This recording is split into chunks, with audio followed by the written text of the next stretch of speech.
مضمون نمبر 7 اصول و مبادی۔ کیا دین کے اصل ماخذ قرآن، سنت اور حدیث تینوں ہیں یا بات کچھ اور ہے؟ آج ہم جاوید احمد غامدی صاحب کی کتاب مقامات کے حصہ دوم دین و دانش کے 7ویں مضمون اصول و مبادی کا تجزیہ کریں گے، جس میں وہ دین کے حقیقی ماخذ اور ان کی نوعیت پر گہری بصیرت فراہم کرتے ہیں۔ آئیے دین کو اس کے اصل ماخذ سے سمجھنے کی ایک سنجیدہ کوشش کرتے ہیں۔ غامدی صاحب اس مضمون میں دین کے فہم کے 3 بنیادی اصول بیان کرتے ہیں، جن پر ان کا مکمل علمی نقطہ نظر قائم ہے۔ قرآن دین کا اولین اور اعلیٰ ماخذ۔ غامدی صاحب کے نزدیک قرآن صرف ایک کتاب نہیں بلکہ پورے دین کا میزان، ترازو اور فرقان، حق و باطل میں فرق کرنے والا ہے۔ 4 اہم نکات۔ قرآن کا متن متعین ہے، قراءت عامہ کے علاوہ کوئی قراءت معتبر نہیں۔ قرآن قطعی الدلالہ ہے، یعنی اس کے الفاظ واضح اور رہنمائی کرنے کی پوری صلاحیت رکھتے ہیں۔ محکم اور متشابہ آیات کی وضاحت۔ محکم آیات اصل ہدایت ہیں، متشابہ آیات تمثیلی ہیں لیکن غیر واضح نہیں۔ قرآن کی بالادستی۔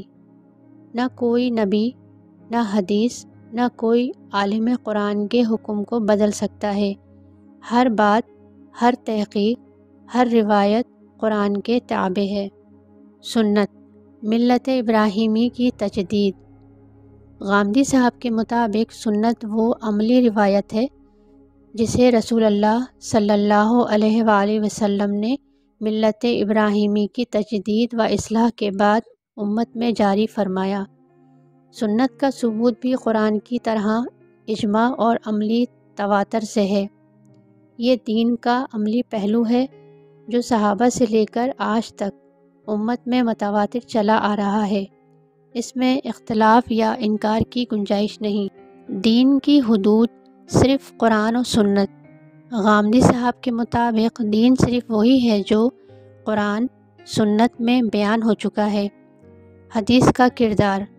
حدیث دین میں اضافہ نہیں کر سکتی، وہ صرف دین کی تفہیم، تشریح اور نبی صلی اللہ علیہ وسلم کے اسوہ حسنہ کی وضاحت کرتی ہے۔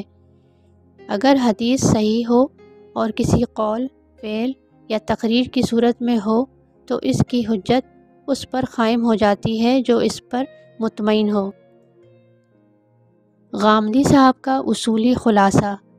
قرآن دین کا اصل سرچشمہ، سنت دین کا عملی تسلسل، حدیث قرآن و سنت کی وضاحت۔ نتیجہ، دین کے ماخذ 3 نہیں 2 ہی ہیں، قرآن اور سنت۔ حدیث اس کی تابع و شارح ہے۔